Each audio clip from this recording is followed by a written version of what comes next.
Top 10 Oldest Pinoy Host in 2024. Sina Joey De Leon, Vic Soto, Tito Soto ay mga aktor at komedyante at host sa telebisyon sa Pilipinas. Nakilala kanilang trio bilang TVJ sa Itbulaga.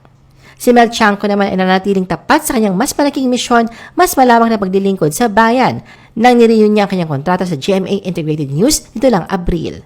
Si Christy Fermin na host ng Christopher Minute na naririnig sa Radyo 5 at napapanood sa Action TV. Ang journalist at anchor na si Ted Filon ng Radyo 5 ay nagpapatakbo ng isang 4-hour news magazine program sa Radyo 5. Si Winnie Cordero ay kasalukuyang anchor ng programang pampublikong serbisyo sa teleradyo at lingkod kapamilya na ngayon ay tatak serbisyo. Si Ami Perez o Chang Ami ay isa ngayon sa mga host ng It's Showtime.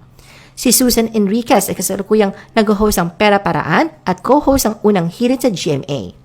Si Kim Atienza na host ng talk show na Mars Pa More at naging isa sa mga pangunahing host para sa noontime variety game show na TikTok Clock.